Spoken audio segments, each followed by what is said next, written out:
Chers amis, bonjour, 8h01 dans le studio de Christ Radio. Nous sommes le 14 décembre 2021 et nous sommes ensemble dans notre évangile de Saint-Luc. Nous sommes au chapitre 6. Nous avons commencé à réfléchir sur Luc 6, le début de Luc 6 qui est le problème du sabbat, avec ces deux passages sur le sabbat. Les apôtres qui mangent des grains de blé et les pharisiens qui les reprennent en disant c'est interdit par la loi. Et Jésus-Christ leur fait comprendre que c'est lui qui est le maître du sabbat parce que Jésus-Christ a un enseignement qui est différent de celui des Juifs. Et le sabbat juif n'est pas le sabbat chrétien, on en a parlé, je ne reviens pas dessus, mais c'est important de bien le comprendre.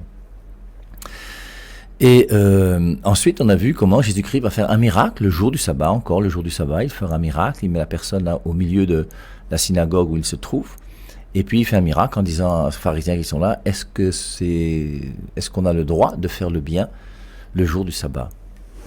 Et donc il va montrer que lui, le jour du sabbat, il va faire du bien et les gens vont voir le miracle, les scribes et les pharisiens vont voir le miracle et ils vont avoir une haine encore plus grande pour Jésus. Et c'est pour ça que même quand on fait le bien, rassurons-nous, il y a toujours des gens qui vont nous haïr, ça ne peut pas manquer. Mais il y a des gens aussi, beaucoup, qui sont convertis et qui ont vu le miracle de Jésus-Christ et qui ont vu que c'est quelqu'un qui a beaucoup d'autorité. Alors ensuite, juste après ça, donc c'est Jésus-Christ qui va monter sur la montagne, dans Luc chapitre 6, verset 12. En ces jours-là, Jésus partit prier dans la montagne et il passa la nuit en prière avec Dieu. Donc on voit la prière.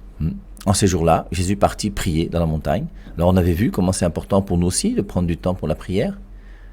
Prier une nuit entière, c'est ce que Jésus-Christ faisait. On a le droit de faire comme lui. Mais au moins, vous voyez que le matin, on n'hésite pas à se lever un peu tôt. Et quand Jésus-Christ a passé une nuit en prière, forcément, peut-être qu'il s'est assoupi, peut-être qu'il a dormi. C'est un homme. Il est aussi Dieu, bien sûr. Et quand moi, les nuits de prière que j'ai faites, j'en ai fait quelques-unes dans ma vie quand même, forcément, c'est vrai, quelquefois, pendant la nuit, tu dors. Puis quand tu te réveilles, tu te remets en prière. Et en tout cas, que chacun d'entre nous, nous puissions comprendre que la prière, c'est notre respiration. Et la prière, c'est important. Et nous devons, j'espère que chacun d'entre vous, depuis le matin, vous avez quand même pris un petit peu de temps pour pouvoir parler à votre Dieu simplement. Alors en ces jours-là, Jésus-Christ nous montre que lui, partit dans la montagne, il passa la nuit en prière avec Dieu. Une nuit entière. Puis quand vint le jour, il appela ses disciples. Il en choisit 12 à qui il donna le nom d'apôtres. Il a une mission, c'est important ce qu'il va faire, il va choisir 12 apôtres. On va essayer de réfléchir d'ailleurs. Sur le rôle des apôtres, sur la mission des apôtres. Pourquoi Jésus-Christ a-t-il choisi 12 ? Et quel a été leur rôle ? Quelle a été leur mission ? Qu'est-ce que Jésus-Christ leur a demandé de faire ? Et comprendre qu'ils ont une autorité. Il y a une autorité particulière des apôtres, que Jésus-Christ leur a confiée. Et les apôtres deviennent des intermédiaires. J'insiste, à cause de tous ceux qui, à cause de 1 Timothée 2,5, disent qu'il y a un seul intermédiaire entre Dieu et les hommes. Et je vous rappelle que ce n'est pas juste de dire qu'il y a un seul intermédiaire entre Dieu et les hommes. Il y a plein d'intermédiaires entre Dieu et les hommes. Mais ce qui est juste, c'est de dire qu'il y a un seul intermédiaire, 1 Timothée 2,5, verset 6, qui a donné sa vie en rançon pour la multitude. Et Jésus-Christ est le seul intermédiaire qui a donné sa vie en rançon pour la multitude. Mais il y a beaucoup d'autres intermédiaires qui n'ont pas donné leur vie en rançon. Il y a beaucoup d'intermédiaires qui ne sont des intermédiaires mais qui ne sont pas sauveurs. Le seul intermédiaire dans l'ordre du salut, c'est Jésus et Jésus seul. Mais on va voir combien les apôtres sont intermédiaires entre Dieu et nous. C'est leur rôle. Et moi-même qui suis ici à la radio et qui prêche, je suis intermédiaire entre Dieu et vous. Alors en ces jours-là, Jésus partit prier dans la montagne, il passa la nuit à prière avec Dieu. Puis quand vint le jour, il appela ses disciples et il en choisit 12 à qui il donna le nom d'apôtres. Simon, auquel il donna le nom de Pierre, André son frère, Jacques et Jean, les fils de Zébédée, qui sont frères aussi, Philippe, Barthélemy, Matthieu, Thomas, Jacques, fils d'Alphée, Simon, appelé les Zélotes, et le Jude, fils de Jacques, qui malheureusement est une traduction sur laquelle je ne suis pas très d'accord, c'est Jude, frère de Jacques. Je vous rappelle, reprenez l'épître de Jude au chapitre 1, d'ailleurs il y a un seul chapitre dans l'épître de Jude, donc c'est très facile, et on avait lu donc Jude, chapitre 1, verset 1, ce passage où on voit bien que Jude, qui a écrit l'épître de Jude, Jude, serviteur de Jésus-Christ, est frère de Jacques. Il est frère de Jacques. Et Jude et Jacques sont des frères.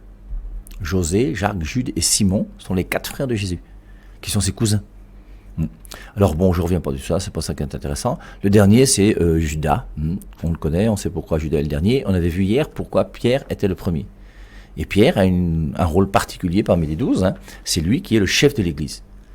Hein, Jésus-Christ l'a choisi d'une manière particulière. C'est la seule personne à qui Jésus-Christ a changé son nom. On avait vu hier que Yahvé a choisi Jacob, et avec les 12 enfants de Jacob, Jacob d'ailleurs qui va se faire appeler Israël, dans Genèse chapitre 32, je crois à partir du verset 23, il va lutter, Jacob va lutter avec Dieu, et après Dieu va lui dire, tu ne t'appelleras plus Jacob, tu t'appelleras Israël. Et voici la naissance du peuple d'Israël, en la personne de Jacob. Et les 12 garçons de Jacob, qui avaient aussi une fille, mais les 12 garçons de Jacob vont devenir les 12 tribus d'Israël. Et donc, Yahvé avait changé le nom de Jacob en Israël, et Jésus-Christ a changé le nom de Simon en Pierre. Je vous rappelle que c'est le seul nom que Jésus-Christ a changé. Parmi toutes les personnes qu'il a rencontrées, il a rencontré beaucoup de personnes, parmi les apôtres qu'il a choisis, parmi les gens qu'il a guéris et les gens qu'il a prêchés, il a changé le nom que d'une seule personne, que de Pierre. Il y a bien une raison particulière, c'est pas le hasard. Et c'est bien pour montrer qu'il y a quelque chose par rapport à cet apôtre qui est particulier. Hein, Jean chapitre 1, verset 40-42, tu ne t'appelleras plus Simon, tu t'appelleras Pierre. Et la raison, on l'avait vu, Matthieu 16, 18, Pierre, tu es Pierre, sur cette pierre je bâtirai mon église. Et les portes de la mort ne pourront rien contre elle. Les portes de la mort, le péché ne peut rien contre l'église du Christ. L'église primitive, l'église que le Christ a fondée. Je vous rappelle qu'il est mort pour son église, Éphésiens 5, 25. Alors, on peut continuer aussi avec Pierre en relisant Jean chapitre 10, verset 11. Et dans Jean chapitre 10, verset 11, Jésus-Christ dit « Je suis le bon berger ». Le bon berger, c'est Jésus. Et cette charge de bon berger, Jésus-Christ, eh bien, il va l'exercer jusqu'au moment où il va partir auprès de son Père. Et quand il va partir auprès de son Père, ben, le troupeau va se trouver sans berger. Or, un troupeau sans berger est un troupeau qui est perdu. Si le berger meurt, il faut qu'on le remplace pour qu'il y ait quelqu'un qui continue à garder les brebis. Et quand un berger est déjà vieux, il laisse la place à quelqu'un d'autre pour garder les brebis. Et Jésus-Christ, qu'est-ce qu'il fait? Ben, il a donné sa place à quelqu'un d'autre. Et au moment de la résurrection, donc quelques jours avant de monter vers son Père, l'ascension et repartir au ciel, il va appeler Pierre, c'est Jean chapitre 21, verset 15 et suivant. Et dans Jean 21, 15 et suivant, il dit « Pierre, m'aimes-tu » Il dit « Oui, Seigneur, je t'aime ». Et Jésus lui dit « Sois le berger de mon troupeau ». Quel troupeau? Le troupeau de Jésus. Et le troupeau de Jésus est confié à qui? À Pierre. Et voici l'origine de ce qu'on appelle la papauté. Même si le nom est né plus tard, mais l'origine de la papauté, elle est là. C'est le choix particulier de Jésus-Christ par rapport à cette personne de Pierre. Et donc, Jésus-Christ a voulu que Pierre prenne cette charge particulière. Il a dit « Je suis le bon berger ». Il n'a pas dit « Pierre et moi, nous sommes les bons bergers ». Il a dit « Je suis le bon berger ».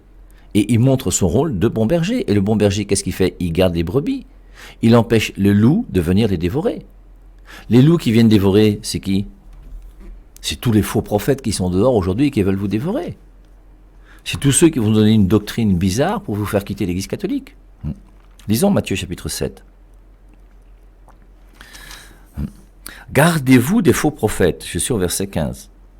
Gardez-vous des faux prophètes. Ils viennent à vous comme des brebis, mais au-dedans, ce sont des loups ravisseurs. Et les faux prophètes sont des loups ravisseurs. Et qui empêche le loup ravisseur de venir dévorer la brebis? C'est le bon berger. Le bon berger, c'est qui? C'est Jésus. Or, aujourd'hui, Jésus n'est pas là. Et Jésus-Christ a été remplacé par Pierre, et c'est lui qui l'a voulu. Pierre, m'aimes-tu? Oui, Seigneur, je t'aime. Sois le berger de mon troupeau. Il veut dire ça 3 fois. Pour bien montrer que Jésus-Christ a insisté. Et donc, 3 fois, il veut dire, m'aimes-tu? Et 3 fois, il veut dire, sois le berger de mon troupeau. Occupe-toi de mes brebis. C'est toi qui deviens le bon pasteur, le bon berger. C'est moi le chef de l'Église, c'est moi le fondateur, c'est moi, bien sûr. Je suis avec vous chaque jour jusqu'à la fin du monde, Matthieu 28, 20. Il est avec nous chaque jour, mais il a voulu qu'il y ait une autorité humaine qui soit là pour son Église. Et c'est normal, d'ailleurs, dans Romains 13, il est dit que l'autorité vient de Dieu. Et l'autorité, là, elle a été voulue par Jésus-Christ lui-même. D'ailleurs, aucun apôtre n'a discuté de la place de Pierre. Quand Jésus-Christ a dit, Matthieu 16, 18, Pierre, tu es Pierre, sur cette pierre, je bâtirai mon Église, personne n'a discuté. Il n'a pas dit que non, fonde ton Église sur moi, Jacques ou Philippe ou Jean. La Vierge Marie n'a pas dit que fonde ton Église sur moi. C'est le choix de Jésus.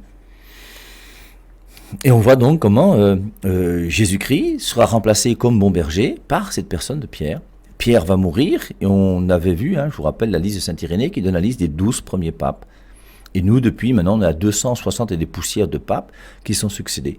Et le bon berger pour nous aujourd'hui, c'est le pape François. On l'aime pas, peu importe, c'est le pape François. Et c'est lui qui a autorité sur les brebis que nous sommes. De même que Pierre a eu autorité comme étant le premier pape. Et aujourd'hui, on a toujours un pape. Et quand François va démissionner, ou quand François va mourir, eh bien, il y aura un autre qui va venir. Est-ce que ce sera Jean-Paul III? Est-ce que ce sera François II? Est-ce que je n'en sais absolument rien. Et il y aura un autre pape, et la vie va continuer, simplement. Et c'est comme ça que ça se fait depuis 2000 ans. Et on voit donc pourquoi Jésus-Christ a voulu donc cette autorité particulière des apôtres. Il les a choisis, 12. Pas 13, pas 11, 12. Et à ces 12-là, il donnera une mission. Il y a une mission particulière.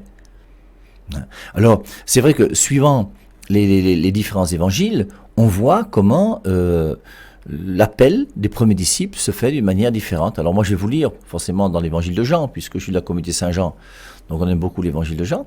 Et on voit, Jésus appelle ses premiers disciples. Jean chapitre 1, à partir du verset 35. Le lendemain, Jean était là de nouveau. Quand on parle de Jean, c'est Jean le Baptiste, celui qui baptisait dans le Jourdain. Le lendemain, d'ailleurs, il avait reçu d'abord des gens qui étaient venus de Jérusalem pour lui demander « Qui es-tu? Es-tu celui qui doit venir ?» Il avait dit « Non, je ne suis pas le Christ. Moi, je suis la voix qui annonce celui qui doit venir. Il est plus grand que moi, je ne suis pas digne de délier la courroie de ses sandales, etc., etc. » Le lendemain, Jean était là de nouveau et 2 de ses disciples étaient avec lui. Alors ces 2 disciples, là, c'est André et Jean. André, le frère de Pierre, et Jean, le frère de Jacques. Et André et Jean étaient des disciples de Jean-Baptiste. Ils étaient avec Jean-Baptiste. Le lendemain, Jean était là de nouveau et 2 de ses disciples étaient avec lui. Il fixa son regard sur Jésus qui passait et il dit « Voici l'agneau de Dieu ». Le regard de Jean-Baptiste est sur Jésus. C'est pas « Voici le Fils de Dieu ». C'est pas « Voici le Messie qui vient vous sauver ».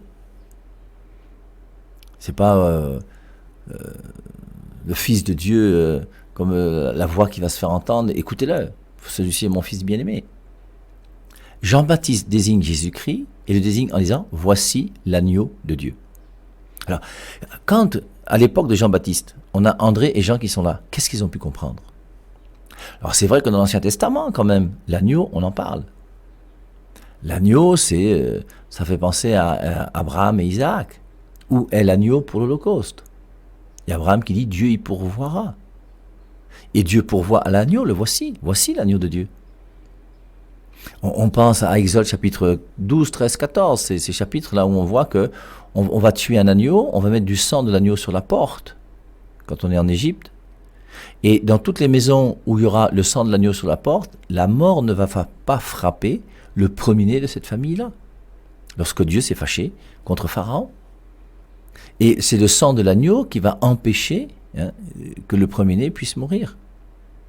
Et on voit l'efficacité de ce sang de l'agneau. Et donc Jean-Baptiste désigne Jésus-Christ, dire, voici l'agneau de Dieu. Et l'agneau, forcément, c'est l'agneau qu'on va égorger. Voici Jésus-Christ qui est venu, celui qui va mourir sur la croix. Et maintenant, posons-nous la question, nous, quel est le regard que nous avons sur Jésus? Le regard de Jean-Baptiste, c'est voici l'agneau de Dieu, qui a été le regard d'André et de Jean, qui vont regarder Jésus-Christ comme étant l'agneau de Dieu. Et nous, quel regard avons-nous sur Jésus? C'est le ressuscité. Oui, c'est aussi vrai. Le faiseur des miracles, c'est aussi vrai. Celui qui guérit, c'est aussi vrai. Mais c'est pas seulement ça. Et c'est pas premièrement cela. C'est premièrement l'agneau de Dieu qui enlève le péché du monde.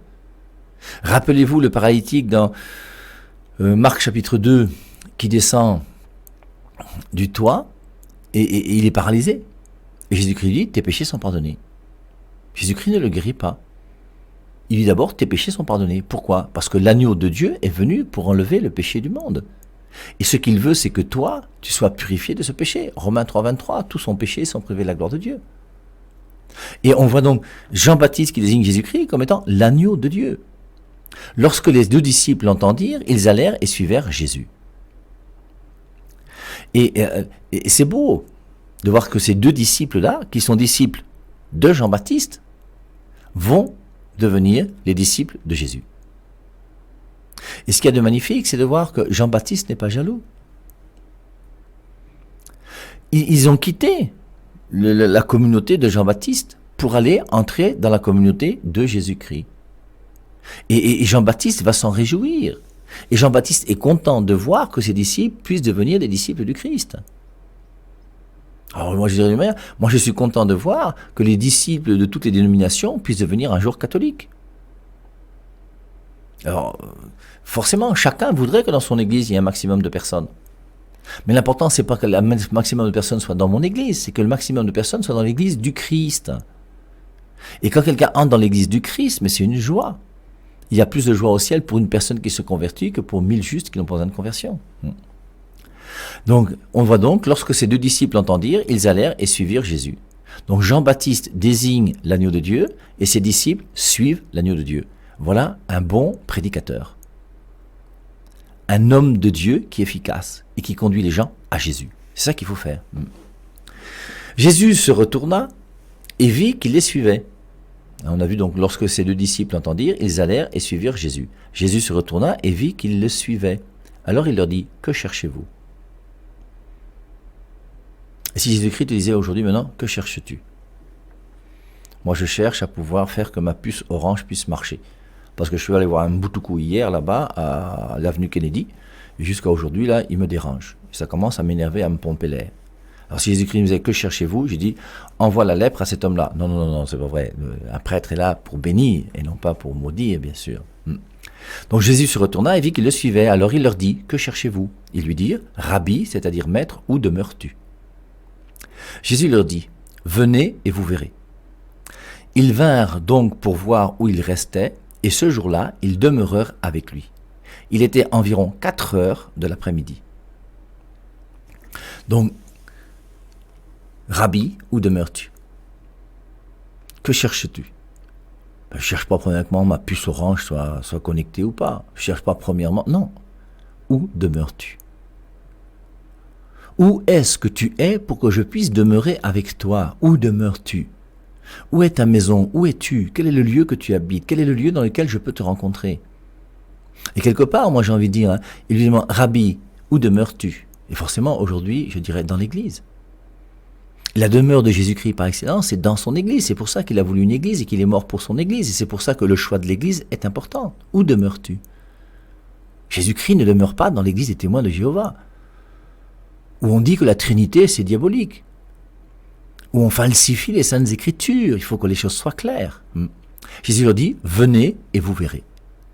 Ils vinrent donc pour voir où il restait, et ce jour-là, ils demeurèrent avec lui. Malheureusement, on ne nous dit pas ce qu'ils ont fait. On aurait aimé avoir une petite caméra, un petit magnétophone qui puisse enregistrer leurs discussions. Ils ont dû causer ensemble. Et Jésus-Christ a dû les éblouir avec sa connaissance, sa sagesse, avec les révélations qu'il leur a faites.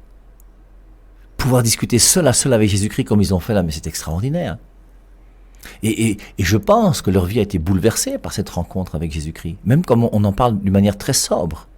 Et ce jour-là, ils demeurèrent avec lui. Il était environ 4 heures de l'après-midi. L'un de ces deux disciples qui avait écouté Jean et avait suivi Jésus était André, le frère de Simon-Pierre. Donc voilà un des deux disciples qu'on présente comme étant André, le frère de Simon-Pierre. Il alla d'abord trouver son frère Simon et lui dit, « Nous avons trouvé le Messie », ce qui veut dire le Christ. Et Jésus-Christ a dû les convaincre. Et il l'amena à Jésus. C'est beau, vous voyez, et il faut qu'on se pose la question, nous-mêmes, qu'est-ce que nous faisons ? Combien de personnes ont cru en Jésus-Christ grâce à nous ?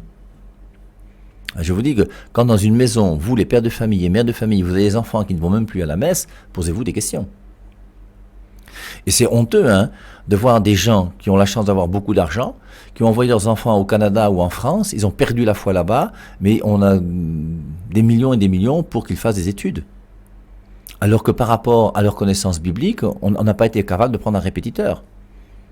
Moi, quand il m'arrivait d'enseigner au collège Vogt, j'ai toujours demandé, mais pourquoi dans les salles de classe, vous avez un répétiteur de mathématiques et pas un répétiteur de catéchèse ? Et ça ne peut même pas entrer dans la tête des gens d'avoir un répétiteur de catéchèse. Tous les parents trouvent ça idiot et bête. Or, vos enfants ont plus besoin d'un répétiteur de catéchèse qu'un répétiteur de mathématiques. Moi, j'ai eu mon bac C, non. On a tracé des courbes et des choses dans des plans à 3 dimensions, IJK, tout ce que vous voulez là. Ça me sert à quoi aujourd'hui? B2 moins 4AC là, pour calculer les racines d'une équation du second degré là. Delta égale B2 moins 4AC là. Ça nous sert à quoi? On a appris plein de choses. On a même appris qu'il y a des carrés négatifs dans l'ensemble des complexes. Ça sert à quoi? Par contre, la catéchèse, oui. L'enseignement de Jésus-Christ, oui. La morale aussi. Tout ça sont des choses importantes. Alors, donc Pierre va de son frère Simon-Pierre, donc, André va lui dire, nous avons trouvé le Messie, ce qui veut dire le Christ, et il l'amena à Jésus. Jésus le regarda et dit, tu es Simon, fils de Jean, tu t'appelleras Képhas, ce qui veut dire Pierre. Et la première rencontre entre Jésus-Christ et Pierre, Jésus-Christ change le nom de Simon en Pierre. Ça montre bien l'intention et la volonté particulière de Jésus-Christ sur cette personne de Simon qu'il appelle Pierre. Et quand il change le nom de Simon en Pierre, il y a une raison. Et je vous rappelle que Pierre, à l'époque, n'est pas un prénom qui est utilisé dans la vie courante. Personne ne s'appelle Pierre avant Saint-Pierre. Si vous connaissez des gens qui avaient comme prénom Pierre avant Saint-Pierre, il faut me dire. Et c'est pour ça que ceux qui vous parlent de Matthieu 16, 18, en vous disant qu'il y a Pétros et Pétra et que l'un c'est féminin, l'autre c'est masculin, sont des histoires, ça c'est du mensonge à l'état pur. C'est simplement Pierre qui s'appelle Pierre. Pierre s'appelle Pierre pourquoi? Parce que Pierre, ça représente la pierre. Et il a voulu que Pierre soit appelé roc, pierre, caillou. Et Pierre, tu es Pierre, sur cette pierre je bâtirai mon église. C'est appelé caillou, caillou, tu es caillou, et sur ce caillou je bâtirai mon église. Roc, tu es roc, et sur ce roc je bâtirai mon église. C'est bien Pierre. Et Jésus-Christ s'adresse bien à Pierre.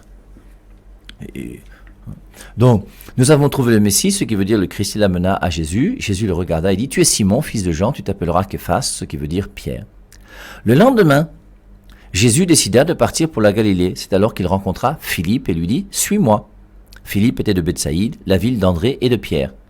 Philippe alla voir Nathanaël et lui dit, celui dont on a parlé Moïse dans la loi et aussi les prophètes, nous l'avons trouvé. C'est Jésus, fils de Joseph de Nazareth. Nathanaël lui dit alors, de Nazareth, qu'est-ce qui peut en sortir de bon? Philippe lui répondit, viens et vois. Lorsque Jésus vit Nathanaël, qui arrivait, c'est lui qu'on appelle aussi Barthélemy, lorsque Jésus vit Nathanaël qui arrivait, il parla de lui, voici un vrai Israélite. Il est incapable de mentir. Nathanaël lui demanda, comment me connais-tu? Et Jésus répondit, avant que Philippe ne t'appelle, quand tu étais sous le figuier, je t'ai vu. Aussitôt Nathanaël déclara, Maître, tu es le Fils de Dieu, tu es le roi d'Israël. Jésus lui dit alors, tu crois parce que je t'ai dit que je t'ai vu sous le figuier, mais tu verras beaucoup mieux que cela. Et Jésus ajouta, en vérité, je vous le dis, vous verrez le ciel s'ouvrir avec les anges de Dieu qui montent et descendent sur le Fils de l'homme. Et voici donc, d'après l'évangile de Jean, la vocation des premiers apôtres. Et ce qui est beau aussi, vous voyez, et ce qui est intéressant, c'est de voir que Jean-Baptiste lui-même n'est pas jaloux de voir ses disciples le quitter pour aller suivre Jésus. Et Jean-Baptiste, c'est un grand personnage. C'est quelqu'un qu'il faut beaucoup aimer. Et c'est lui qui est là pour annoncer le Messie qui doit venir. Et quand Jésus-Christ réussit sa vie, quand Jésus-Christ est reconnu, quand Jésus-Christ est aimé, Jean-Baptiste se réjouit. Quitte à se dépouiller lui-même de ses apôtres, et l'apôtre Jean devait être un apôtre formidable. Il avait comme disciples Jean et André. Et Jean devait être quelqu'un de spirituel, avec beaucoup de potentialité. Il devait être fier d'avoir un disciple comme Jean. Et quand Jean a suivi Jésus, Jean-Baptiste n'a pas été mécontent du tout. Lisons Jean chapitre 3. Un jour, les disciples de Jean, donc on voit bien les disciples de Jean, Jean-Baptiste, n'est-ce pas, eurent une discussion avec un juif sur la façon de se purifier. Alors comment est-ce qu'on se purifie? Ils vinrent trouver Jean et lui dirent, Maître, celui qui était avec toi de l'autre côté du Jourdain, celui dont tu as fait l'éloge, il s'est mis à baptiser et tout le monde court vers lui. Donc ils viennent voir Jean-Baptiste. Ils vinrent trouver Jean et lui dire. Donc c'est les disciples de Jean qui l'appellent Maître. Il disait à Jean-Baptiste, Maître, celui qui était avec toi, donc il s'agit de Jésus, de l'autre côté du Jourdain, celui dont tu as fait l'éloge, il s'est mis à baptiser et tout le monde court vers lui. Alors Jean leur répond, personne ne peut s'attribuer plus que le ciel ne veut lui donner. Je ne suis pas le Messie, mais celui qui a été envoyé devant lui. Je l'ai dit et vous êtes mes témoins. Il a le verset 29 dans Jean chapitre 3 qui est très joli. L'épouse est pour l'époux. L'ami de l'époux se tient près de lui et fait ce qu'il lui dit. Et toute sa joie est d'entendre la voix de l'époux. Voilà pourquoi je suis pleinement heureux. Lui doit grandir et je dois diminuer. C'est très très joli ce passage. Et lorsque vous êtes jaloux, vous avez la jalousie dans votre cœur qui vous prend, mais il faut lire ce passage. L'épouse est pour l'époux. L'ami de l'époux se tient près de lui et fait ce qu'il lui dit. L'ami de l'époux ne veut pas prendre la place de l'épouse. L'ami de l'époux veut le bonheur de celui qui a une épouse. Tu as un ami qui a sa femme. Tu te réjouis que ton ami et sa femme puissent être heureux.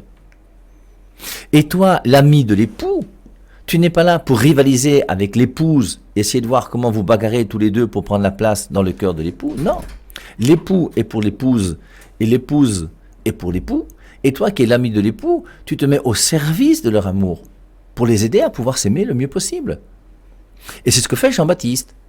Jean-Baptiste reconnaît que Jésus-Christ est venu pour qu'il puisse devenir l'époux de l'Église. Et tous ceux qui vont entrer comme disciples de Jésus-Christ dans cette Église de Jésus-Christ, et qui vont aimer Jésus-Christ, Jean-Baptiste s'en réjouit. Et je dois me réjouir de savoir que la Vierge Marie a été plus aimée que moi. Ça ne me dérange pas. Et que chacun d'entre nous, nous avons notre place. Et Jean-Baptiste reconnaît sa place. Lui, il est à peine du Nouveau Testament. Il a quand même un pied dans l'Ancien Testament. C'est pour ça, je vous rappelle, il y a ce passage de Matthieu 11, qui dit, lorsque Jésus-Christ dit, « En vérité, je vous le dis, parmi ceux qui sont nés de femmes, il ne s'en est pas levé de plus grand que Jean-Baptiste. » Ce qui est faux. Je ne dis pas que Jésus-Christ a menti. Je ne dis pas que Jésus-Christ a menti, parce que Jésus-Christ ne ment pas. Je dis que ce verset-là, il faut bien le comprendre, parce que ce verset, lu comme ça, in extenso, là, c'est faux. Je reprends. En vérité, je vous le dis, parmi ceux qui sont nés de femmes, il ne s'en est pas levé de plus grand que Jean-Baptiste. Ben si, Jésus-Christ est né d'une femme et il est plus grand que Jean-Baptiste. Et c'est pour ça, on voit bien qu'on ne parle pas de Marie et de Jésus. On ne parle pas de la Nouvelle Alliance. On parle seulement de l'Ancienne Alliance. Et dans l'Ancienne Alliance, celui qui est né et qui est le plus grand, né d'une femme de l'Ancienne Alliance, c'est bien Jean-Baptiste. Et c'est pour ça que Jean-Baptiste, il est bien dans l'Ancien Testament.